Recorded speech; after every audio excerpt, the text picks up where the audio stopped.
నూతన గీతమునే పాడేదా మనోహరుడా యేసయ్యా. నీవు చూపిన ప్రేమను నే మరువను ఏ స్థితిలోనైనను.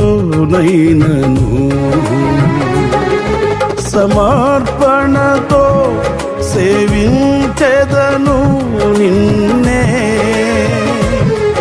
సజీవుడనై ఆరాధ్యుచెదనిల్నే.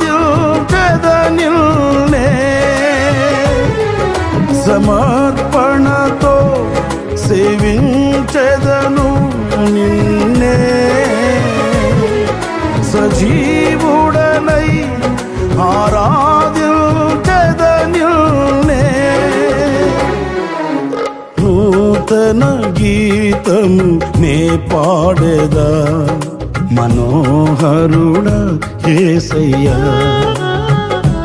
నీవు చూపిన ప్రేమను నే మరువను ఏ స్థితిలోనైనను.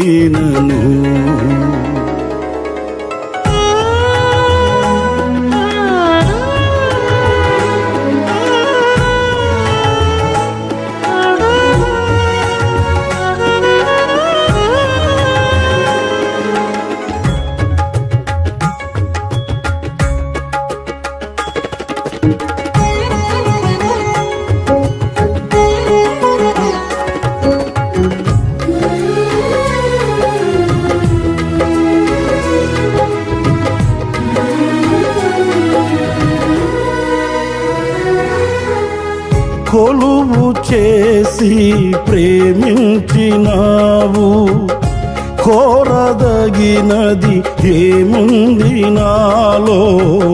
స్వార్థమెరుగని సాత్వికుడా నీకు సాటెవ్వరు.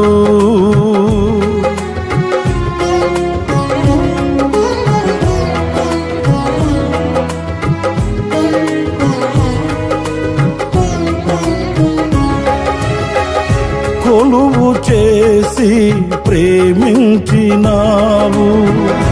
కోరదగినది ఏముంది నాలో. స్వార్థమెరుగని సాత్వికుడా నీకు సాటెవ్వరు. నీవే నా ప్రాణము, నిన్ను వీడి నేనుండలేను. నీవే నా ప్రాణము, నిన్ను వీడి నేనుండలేను. నూతన గీతము నే పాడేదా మనోహరుడా యేసయ్యా. నీవు చూపిన ప్రేమను నే మరువను ఏ స్థితిలోనైనను.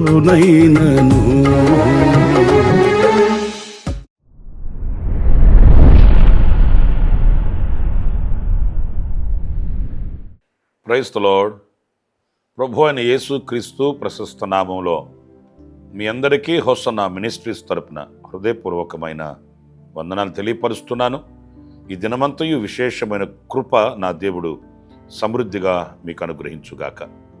ప్రియులారా, ప్రభు నేటి వరకు ఆరోగ్యకరమైన సురక్షితమైన రెక్కల నీడలో మనల్ని దాచి ఏ కొదువ లేకుండా మనల్ని పోషించి ఏ కీడు బలహీనతలు మన దరికి రానివ్వకుండా ఆయన తన యధలో మధ్యలో మనల్ని ఉంచుకొని పోషిస్తూ ఉన్న పరలోకపు తండ్రి, ఆయన నామం స్తుతింపబడునుగాక. ఆయనకే సర్వ ఘనత మహిమ ప్రభావములు కలుగుగాక. ఈ పూట పరిశుద్ధ గ్రంథంలో నుంచి ఓ శ్రేష్టమైన చక్కటి మాట కొంతసేపు మనం ధ్యానించుకుందాము. పరిశుద్ధుడైన పౌలు హెబ్రీలో ఉన్న సంఘానికి, హెబ్రీయులైన వారికి వ్రాసిన పత్రికలో 13వ అధ్యాయం 7వ వాక్యంలో చక్కటి మాటని ఆయన వ్రాశాడు. నేను చదువుతాను ఆ మాటల్ని, మీరు ఒక్కసారి చూడండి. మీకు దేవుని వాక్యము బోధించి మీపైని నాయకులుగా ఉన్నవారిని జ్ఞాపకము చేసుకొని వారి ప్రవర్తన ఫలమును అంతము వరకు నడుచుకొనిన రీతిని శ్రద్ధగా తలంచుకొనుచు వారి విశ్వాసమును అనుసరించుడి.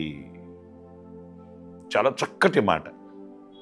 ఇందులో అనేక విషయాలు పొందుపరచబడి ఉన్నాయి. అనేక విషయాలు మనం నేర్చుకోవాలి. మనకి ఎందుకో కానీ నేర్చుకొనవలసిన విషయాల్ని నేర్చుకొనము, నేర్చుకోకూడని విషయాల్ని చాలా శ్రద్ధగా నేర్చుకుంటుంటాం. అంటే నేర్చుకొనవి కూడా ఉంటాయా అని అంటే ఉంటాయండి. కానీ నేర్చుకొనవలసిన వాటిల మీద శ్రద్ధ నిలిపి వాటిని నేర్చుకున్నప్పుడు, వాటిని అనుసరించినప్పుడు, వాటిని వెంబడించినప్పుడు, వాటిని అన్వయించుకున్నప్పుడు కలిగే శ్రేష్టమైన దీవెనలు ఉన్నతంగా మనకు కనిపిస్తాయి. ఈ పత్రికలో పరిశుద్ధుడైన పౌలు సంఘానికి రాస్తున్న మాటలు ఇవి. సమాజంలో ఉన్నవారికి కాదు, ప్రభువుని ఎరుగని వారికి కాదండి, సంఘ సభ్యులైన వారికి, సంఘంలో ఉన్న విశ్వాసులైన వారికి రాస్తున్న చక్కటి మాట. అదేంటంటే, మీకు దేవుని వాక్యము బోధించి మీ పైని నాయకులుగా ఉన్న వారిని జ్ఞాపకము చేసుకొని వారి ప్రవర్తన ఫలమును అంతము వరకు నడుచుకొనిన రీతిని శ్రద్ధగా తలంచుకొని వారి విశ్వాసమును మనము అనుసరించాలి. వారు ఎలా విశ్వసించారు, ఎలా విజయాన్ని చూశారు, ఎలా వారు ఓర్పు, నేర్పు, సహనం కలిగి ముందుకు వెళ్ళారు. చాలామంది ఏమంటారంటే, నాకెవరితో పని లేదండి, నేను ఎవరిని పట్టించుకోవాల్సిన అవసరం లేదండి. ఇలా అహంకారపు, గర్వపు మాటలు మన నోట రాకూడదండి. నాకెవరితో పని లేదు, నేను ఎవరిని పట్టించుకోవాల్సిన విషయం లేదు, నేను డైరెక్ట్గా దేవునితో మాట్లాడతాను, ఏదైనా ఉంటే నేను డైరెక్ట్గా దేవునితోనే. ఇట్లాంటి మాటలు అవి పోకిరి మాటలుగా పరిగణింపబడతాయి. ఇక్కడ మన పైని నాయకులుగా ఉన్నవారిని, మనకు దేవుని వాక్యాన్ని బోధించుచున్న వారిని శ్రద్ధగా మీరు ఆలకించి, శ్రద్ధగా వారిని పరిశీలించి, వారి విశ్వాసమును మీరు వెంబడించాలి, అనుసరించాలి. చూడండి, నాయకులైన వారిని కొందరిని మీ ఎదుటి పెడతాను. ఈ పూటకి ఒక్క వ్యక్తిని మీకు నేను జ్ఞాపకం చేస్తాను. మోషేని గురించి మనం పరిశుద్ధ గ్రంథంలో మనం చూసినప్పుడు ఆయన ఒక నాయకుడు కదా. మరి ఆయనలో మనం నేర్చుకోవలసిన చక్కటి అనుభవాలు కొన్ని ఉన్నాయండి. ప్రప్రథమంగా నేను మీకు జ్ఞాపకం చేస్తాను. సంఖ్యాకాండం 12వ అధ్యాయము 3వ వాక్యాన్ని చదివినప్పుడు శ్రేష్టమైన మాట అందులో మనకు కనిపిస్తుంది. యెహోవా ఆ మాట వినెను, మోషే భూమి మీద ఉన్న వారందరిలో మిక్కిలి సాత్వికుడు. ప్రియ సహోదరులారా, చూసారండి, మోషేని గురించి మనం మొట్టమొదట మనం నేర్చుకోవలసినటువంటి సుగుణము ఏంటి అని అంటే, ఆయన సాత్వికుడంట, సాత్వికమైన మనస్సు కలిగిన వాడంట కదా. ఇది ఎంతో శ్రేష్టమైనది కదా. ఎందుకంటే ఈ స్వభావము యేసయ్యలో మనకు కనిపిస్తుంది. యేసయ్య చెప్పాడు, నేను సాత్వికుడను, దీన మనస్సు గలవాడను. ఆయనలో ఉన్న గుణాన్ని, ఆయనలో ఉన్న సాత్వికాన్ని, ఆయనలో ఉన్న ఆ మంచి మనస్సుని మోషేలో మనం చూస్తామండి. ఆయన దేవుడు, మన జీవులము, లేకపోతే ఆయన దేవుడు, మనం నరులము, మనుషులము. ఆయన మనసు మనకి ఎలా వస్తుందండి అని కాదండి. ఆ దైవ మనస్సుని, ఆ దైవ స్వభావాన్ని ఒక వ్యక్తి కలిగి ఉన్నాడు. ఏదో వ్రాతపూర్వకంగా వ్రాసిన మాటలు కాదు, లేకపోతే ఇరుగు పొరుగు వాళ్ళు, పక్కింటోళ్ళు, వెనకింటోళ్ళు, ముందింటోళ్ళు, లేకపోతే రక్త సంబంధికులు, ఆప్తులైన వాళ్ళు, ఆత్మీయులైన వాళ్ళు, స్నేహితులైన వాళ్ళు, శ్రేయోభిలాషులు పలికిన మాటలు కావు ఇవి. సాక్షాత్తు దేవుడే. మోషే సాత్వికం కలిగిన మనస్సు కలిగిన వాడంట. అంటే ఒక నాయకునిలో, ఒక సేవకునిలో మనం గుర్తించవలసిన ఆ గుణం చూడండి, సాత్వికం. పొగరబోతు మాటలు కానివ్వండి, అహంకారపు మాటలు కానివ్వండి, లేకపోతే నాకేంటి అని నేను నేను నేను అనే తత్వం కానివ్వండి, ఇవి దైవ సంబంధమైనవి కానే కాదండి. ఎప్పుడైనా ఆ సాత్వికమైన మనస్సుని, ఆ మృదుత్వాన్ని, ఆ ప్రేమ అనురాగాన్ని, ఆ దేవునిలో ఉన్న అత్యున్నతమైన సహవాస సంబంధమైన ఆ విలువైన వాటిల్ని మనం కలిగిన విశ్వాస సంబంధమైన వ్యక్తులమై ఉండాలి. రెండవది, అలాంటి నాయకులమై, అలాంటి సేవకులమై కూడా ఉండాలి. ఈ సాత్వికమైన మనస్సు ఒక ఫలం, అది ఫలించడం ఒక ఫలభరితమైన అనుభవం అండి. ఈ రోజున చాలా మంది ఏమనుకుంటున్నారంటే, ప్రభువుని నమ్ముకున్న తర్వాత మనం ఒక ప్రత్యేకంగా ఉండాలి, ప్రభువుని నమ్ముకున్న తర్వాత మన మాట ఇలా ఉండాలి, అలా ఉండాలి అని అరువుకు తెచ్చుకున్నట్లు, అద్దెకి తెచ్చుకున్నట్లుగా ఒక ప్రవర్తనని, వారిది కాని, నేర్చుకొనని దానిని అవలంబిస్తున్నారండి. వాళ్ళ మాట తీరు ఎలా ఉంటుందంటే, ఎదుటివాడు గాయపరచబడినా పర్లేదు, ఎదుటివాడు కృంగిపోయినా పర్లేదు, ఎదుటివానికి హృదయంలో బాధ కలిగినా పర్లేదు, వీళ్ళు అలాగా మాట్లాడుతారండి. ఎందుకు మాట్లాడతారు అని అంటే, మేము ప్రభువుని నమ్ముకున్నాం అని చెప్తారు. అందరూ కాదండి, కొందరు సంగతి చెప్తున్నారు. కొందరు ప్రభువుని నమ్ముకున్న తర్వాత ఇంకెవరితో మాట్లాడరు, ఎవరితో చెలిమి కలిగి ఉండరు, ఎవరితో సహవాసం కలిగి ఉండరు. ఏమంటే మేము ప్రభువుని నమ్ముకున్నామండి అని చెప్తారు. మరి ప్రభు ఎవరితో సహవాసం చేశాడు? ప్రభు ఎవరిని తనతో పెట్టుకొని తిరిగాడు? ఎవరి కొరకు లోకానికి దిగి వచ్చాడు? ఇవన్నీ మనం నేర్చుకోవలసిన ఆధ్యాత్మికమైన విలువలండి. సాత్వికమైన మనస్సు ప్రేమను పుష్పింపచేస్తుంది. సాత్వికమైన మనసు దయాగుణాన్ని ప్రత్యక్షపరుస్తుంది. మోషే చరిత్రలో మీరు చూడండి, అహరోను మిర్యాములు అతని మీద విరుచుకుపడ్డారు. వాళ్ళు విరుచుకుపడేది కూడా కాకుండా ప్రజల యొక్క మనసులలో చేదు బీజాలు విత్తారండి, చేదు విత్తనాలు విత్తారండి. ఏం నీతోనూ చెప్పాడా దేవుడు? మాతో చెప్పలేదా? మాకు పిలుపు లేదా? మాకు దర్శనం లేదా? మేము పిలువబడిన వారం కదా, మేము సావుకులం కదా అన్నట్లుగా విరుచుకుపడ్డారు. ఒకవేళ మోషే మౌనంగా ఉన్నప్పటికీ దేవుడు మౌనంగా ఉన్నాడండి, దేవుడు కలుగు చేసుకున్నాడు.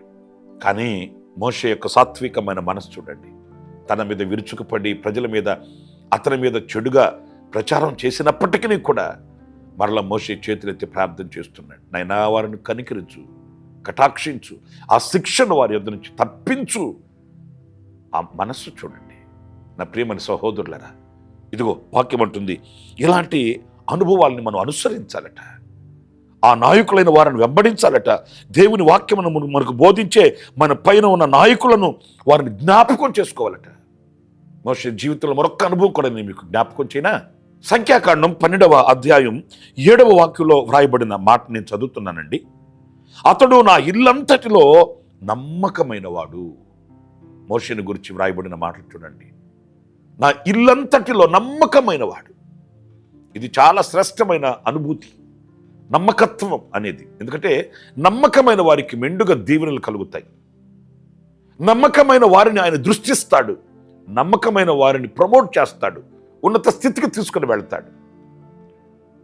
బలా నమ్మకమైన మంచి దాసుడా, నువ్వు అనేకమైన వాటి మీద నువ్వు అధికారిగా ఉంటావని దేవుని ఆశీర్వాదం మనం చూస్తామండి. కొద్దిగా ఇచ్చిన, అనేకంగా ఎక్కువగా ఇచ్చిన ఆ ఇవ్వబడిన వాటిలో నమ్మకంగా ఉండడు. నాకు ఇంతే ఇచ్చారు అని కాదు, ఇచ్చిన దానిలో ఎలా ఉన్నాము. నాకు అంత ఇచ్చారని ఉప్పొంగిపోవడం కాదు, ఇచ్చిన వాటిలో ఎలా ఉన్నాము. కొద్దిగా ఇచ్చినా ఎక్కువగా ఇచ్చిన వాని సామర్థ్యత కొలది ఆయన పంచుతాడు, ఆయన అనుగ్రహిస్తాడు. అయితే ఆ ఇచ్చిన అనుగ్రహింపబడిన వాటిల్లో మనం ఎలా ఉన్నాము? నమ్మకంగానే ఉన్నామా? 2 తలాంతులు ఇవ్వవచ్చు, 1 తలాంతే ఇవ్వవచ్చు, 5 తలాంతులు ఇవ్వవచ్చు.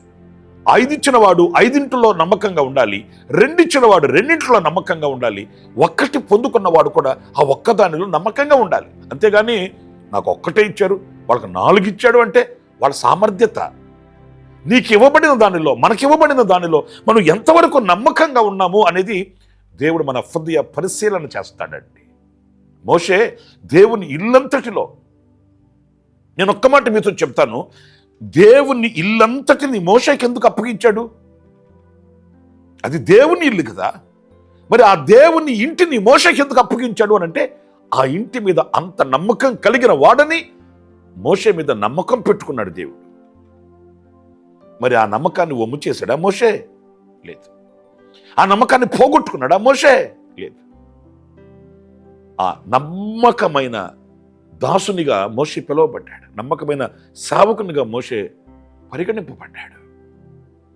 నా ప్రియమైన సహోదరులారా, ఆ నమ్మకం ఎంత దీవెనో, ఆ నమ్మకం ఎంత ఆశీర్వాదానికి మనం తీసుకుని వెళుతుందో. ఈ రోజున మనం విశ్వాస జీవితంలో మనం అవలంబించవలసినవి, మన పైన ఉన్న నాయకుని యొక్క అడుగు జాడల యందు మనం నేర్చుకోవలసినవి, వెంబడించవలసినవి. మనకి ఇవ్వబడిన కుటుంబాలే కానీ, మనకి ఇవ్వబడిన వ్యాపారాలే కానీ, మన చేతిలో ఉన్న చేతి పనులే కానీ, లేకపోతే మనకి ఇవ్వబడిన సంపదే కానీ, ఇవన్నీ కూడా దేవుని ఎదుట మనం కనపరచవలసినవి. దేవుని ఎదుట మనం చూపించవలసినవి. పెండ్లి విందులో కూర్చుని ఉన్నాడు ఒక సహోదరుడు. ఆయన వచ్చాడు, చూశాడు, పెళ్లి వస్త్రం లేకుండా ఉన్నాడు. సహోదరుడా, నీ పెళ్లి వస్త్రం ఏది అని అంటే, లేదు, పోగొట్టుకున్నాడు. ఒక్క మాట మీరు మరోలా భావించకండి. దేవుడు అడగడు అని మనం అనుకుంటామా? దేవుడు పట్టించుకోడు అని మనం భ్రమపడుతున్నామా? దేవుడు మనల్ని ఆ రీతిగా ఎదురు కాడు, లేకపోతే అలా ప్రశ్నించడు అని మనం మోసపోతున్నామా? అడుగుతాడు. నీకు ఇవ్వబడిన ప్రతి దానిని బట్టి అడుగుతాడు. నీ పెళ్లి వస్త్రం ఏది అని అడిగితే లేదు. ఏమయ్యాడు? బయటికి వెళ్ళాడు, వెలుపడి చీకటికి వెళ్ళాడు. ఒకవేళ దేవుడు ఇవ్వకపోతే అతను చెప్పొచ్చు కదా, యజమానుడా నువ్వు నాకు ఇవ్వలేదు కదా, ఇవ్వందని అడుగుతున్నావేంటి అని అనాలి కదా. లేదు లేదు, యజమానుడు అనుగ్రహించాడు, దేవుడు ఇచ్చాడు, ఇచ్చిన దాన్ని పోగొట్టుకున్నాడు. అలా అనుకుంటే ఈ రోజున మనం పోగొట్టుకున్న వాటిని ఎన్నింటిని గుర్తించాలి? దేవుడు ఈ రోజున మనల్ని అడిగితే దానికి ఏమని లెక్క చెప్పగలం? దేవుడు మనకి ఏది ఇచ్చినప్పటికీ దానిని కాచుకోవలసిన గురుతర బాధ్యత మన మీద ఉంటుందండి. దేవుడు నీ చేతికిచ్చినా, దేవుడినికి అనుగ్రహించినా ప్రతిదీ కూడా దేవుడు లెక్క అడుగుతాడు. లేక దేవునికి నేను నమ్మకస్తుడని ఉండాలనే ఆ మంచి విశాలమైన హృదయం మనందరం కలిగి ఉండాలి. ఆఖరిగా మరొక మాట కూడా నేను మీకు జ్ఞాపకం చేస్తాను. అది నిర్గమాకాండం 33వ అధ్యాయం 11వ వాక్యాన్ని నేను చదువుతున్నానండి. మనుషుడు తన స్నేహితుడితో మాట్లాడినట్లు యెహోవా మోషేతో ముఖాముఖిగా మాట్లాడుచుండెను. మోషేలో శ్రేష్టమైన, మరీ శ్రేష్టమైన ఓ అనుభూతి, ముఖాముఖిగా ఆయన దేవునితో మాట్లాడుకునే అనుభవం కలిగిన వాడంటండి. మరి ఈ రోజున ఈ విలువలు మనలో ఎంతవరకు ఉన్నాయి? ఈ విలువ ఎంతమంది మీ కలిగి ఉన్నాము? దేవునితో ముఖాముఖిగా మాట్లాడడం, అంత ఆధ్యాత్మికమైన విలువలు కలిగి బ్రతకడం, దేవునితో మాట్లాడగలిగిన. మేము ప్రార్థన కూడికలకు వెళ్తుంటాం కదండి, వేల మంది ప్రార్థనలు చేయించుకోవడానికి వచ్చేస్తారండి. మరి వీళ్ళంతా దేవునితో మాట్లాడుకునే అనుభవానికి ఎదిగేది ఎప్పుడు? ప్రార్థన చేయించుకోనవద్దు అని నేను చెప్పట్లేదు, కానీ ఎంతసేపటికి ఒక సేవకుని దగ్గర ప్రార్థన చేయించుకునే అనుభవమేనా, లేక మనకై మనము దేవునితో ముచ్చటించుకోగలిగిన, మాట్లాడుకోగలిగిన అనుభవానికి ఎదిగేది అనుభవం ఏమైనా ఉందా అనే ప్రశ్నకి సమాధానం ఏంటి? నా ప్రియమైన సహోదరులారా, దేవునితో ముఖాముఖిగా మాట్లాడుకునే వ్యక్తి తడబడడు, అలసిపోడు, అపజయం పాలు కాడు, వెనుదిరిగి వెళ్ళిపోడు, అతడు గత జీవితానికి మరలిపోడు. అతను వేసిన అడుగు స్థిరంగా ఉంటుంది, అతని గమ్యం అతనికి కనబడుతుంది. అతడు విజయంతో ప్రభు కొరకై పత్రికగా నిలబడగలుగుతాడు. ఎప్పుడు ముఖాముఖిగా దేవునితో మాట్లాడుకోగలిగిన, దేవునితో సంభాషించుకోగలిగిన, దేవునితో అనుబంధం కలిగి ఉన్నప్పుడు. చాలామందిని మనం చూస్తుంటామండి, వారు చేసే ప్రతిదీ కూడా సఫలమవుతుంటుంది. వాళ్ళు ఆలోచించే ప్రతి ఆలోచన కార్యసాధకం అవుతుంటుంది. మంచి ఫలములు రాబడి కలుగుతుంది. మంచి శ్రేష్టమైనటువంటి కార్యాలు మనం వాళ్ళలో చూడగలుగుతామండి. ఎందుకంటే వాళ్ళు వాళ్ళ ఆలోచనానుసారంగా చేసేవి కావవి. దేవునిని అడిగి దేవుని ఆలోచనానుసారంగా చేసే కార్యాలు కనుక తప్పనిసరిగా అవి సఫలమవుతాయి. దేవుని ఆలోచనానుసారంగా వేసిన అడుగు కనుక అందులో మంచి రాబడి కలుగుతుంది, మంచి ఫలము కలుగుతుంది. చాలామంది తెలుసండి, వాళ్ళు చేసిందల్లా మంచి ఫలితం ఉంటుంది. ఆ కుటుంబాలే కానీ వారు కానీ ఎప్పుడు మొక్కల్లాగా ఎదుగుతుంటారు, ఆనందిస్తుంటారు. ఎందుకని వీళ్ళు ఇలాగ శ్రేష్టమైన ఆనందాన్ని వశపరుచుకున్నారు, సొంతం చేసుకున్నారు అని అంటే, వాళ్ళు దేవుని దగ్గర అడగనది ఏది చేయరు, దేవుని ఆలోచన తీసుకోకుండా ఏది ప్రారంభించరు. వెళ్ళిన ప్రతిదీ కూడా సఫలమవుతుంది, ఆశీర్వాదకరంగా ఉంటుంది. మరి మోషే లక్షల కాల్బాలను నడిపించాడే, ఎలా నడిపించగలిగాడు? మరి మన ఇంట్లో 3, 4 ఉంటే ఆ ఇల్లు మనకు కష్టతరమైపోతుంటుందే, కారణం ఏంటి? 2, 3, 4 నా కుటుంబాన్ని నడిపించలేక అల్లాడిపోతూ తల్లడెళ్ళిపోతూ జుట్టు పిక్కుంటున్నామే. మరి మోషే లక్షల కాల్బాలను ఎలా నడిపించాడు? ఆయన దేవునితో అనుబంధం కలిగిన వాడు, దేవునితో సంబంధం కలిగిన వాడు, దేవునితో మాట్లాడేవాడు. మరి మనము అలాంటి అనుభూతిని అనుభవించాలంటే దేవునికి మనకు అలాంటి అనుబంధం సత్సంబంధం స్థిరపరచబడాలి. అలాంటి విషయాల్లో మనం చురుకుగా ఉండాలి. మీరు బాధపడకండి, నేను ఇలా అంటున్నానని. ఈరోజు దేవునితో గడిపే సమయం ఎంత? దేవునితో మనం వేసే అడుగులు ఎంతవరకు? మనం స్నేహితులతో, మనకు నచ్చిన మెచ్చిన వాళ్ళతో తెగ మాట్లాడుతుంటాం, వాళ్ళతో అన్ని విషయాలు షేర్ చేసుకుంటుంటాం. కానీ దేవునితో మనకున్న ఆ అనుబంధం ఎలా ఉంటుంది? ఏదో చుట్టం చూపులాగా ఆదివారం వెళ్ళి హాయ్ బాయ్ అన్నట్లుగా పలకరించుకొని వచ్చేసే అనుబంధమా, లేక ముఖాముఖిగా దేవునితో మాట్లాడే అనుబంధమా? మీరు పరిశీలించుకోండి, మీరు పరీక్షించుకోండి. మనకు వాక్యము బోధించండి. మనపై నాయకులుగా ఉన్న వారిని మనం జ్ఞాపకం చేసుకోవాలి. వారి విశ్వాసాన్ని మనం వెంటాడాలి. ఏంటి వారిలో ఉన్న అనుభవాలు? మోషే జీవితంలో 3 అనుభవాలు చెప్తూ వచ్చాను. మోషే సాత్వికుడు, మోషే నమ్మకమైన వాడు, మోషే దేవునితో ముఖాముఖిగా మాట్లాడే వ్యక్తి. ఇలాంటి అనుభవాల కొరకు మనం ప్రార్థన చేసుకుందాము. దేవుడు అలాగ కృపను అనుగ్రహించుగాక. జీవాధిపతి అయిన ప్రభువా, మీకు వందనాలనైనా. మహోన్నతుడా, ఇదిగో నాయకులుగా ఉన్నవారిని, బోధకులుగా ఉన్నవారిని మేము జ్ఞాపకం చేసుకుంటున్నాము. మోషే జీవితంలో ఉన్న అనుభవాల్ని ప్రభు ఒక్కొక్కటిగా మేము ధ్యానించుకుంటూ వచ్చాము. సర్వకృపానిధియగు ప్రభువా, ఇలాంటి అనుభవాలు మాకు కూడా మీరు అనుగ్రహించండి. ఇలాంటి వివేకాన్ని మీరు మాకు ప్రసాదించండి. మోషే సాత్వికుడై ఉన్నట్లుగా సాత్వికమైన మనస్సు, అలాంటి మంచి ఫలములు కలిగి ఉండడానికి సహాయం చేయమని వేడుకొనుచున్నాను. అది మీ మనస్సు. మీరు సాత్వికులై ఉన్నట్లు మేము కూడా అలాంటి మనస్సుని కలిగి ఉండడానికి కృప చూపించమని వేడుకొనుచున్నాను. నమ్మకస్తుడై ఉన్నాడు మీ ఇంటి మీద. అలాంటి నమ్మకాన్ని కూడా మీరు మాకు అనుగ్రహించండి. అలాంటి మంచి జ్ఞాన సంపదను మీరు మాకు అనుగ్రహించమని వేడుకొనుచున్నాను. ప్రభు, మీతో ముచ్చటించుకుని మాట్లాడి మీ సన్నిధిలో గడిపెడి వ్యక్తులుగా మేము ఆయుత్తపరచబడినట్లు, మాలచబడినట్లుగా కార్యం చేయమని మమ్మల్ని ఒక్కొక్కరిని మీ చేతులకు సమర్పిస్తున్నాను. ఈ ప్రార్థనలో ఏకీభవించిన ప్రతి కుటుంబాన్ని మీ చేతులకు సమర్పిస్తున్నాను.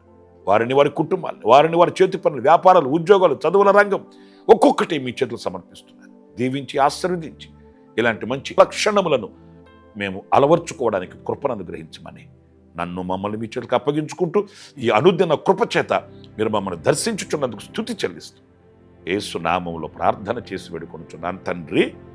Amen, amen. ప్రభు మిమ్మల్ని ఆశీర్వదించి దీవించునుగాక. ఈ దినమంతా విశేషమైన కృప నా దేవుడు మీ అందరికీ అనుగ్రహించుగాక. ఆమెన్. ప్రతిదినము ఈ అనుదిన కృపాను సందేశముల కొరకు, ఇంకా మరిన్ని ఆత్మ సంబంధమైన సందేశాల కొరకు ఈ మా యూట్యూబ్ ఛానల్ ను సబ్స్క్రైబ్ చేసుకోండి. Pastor Ramesh hosanna ministries.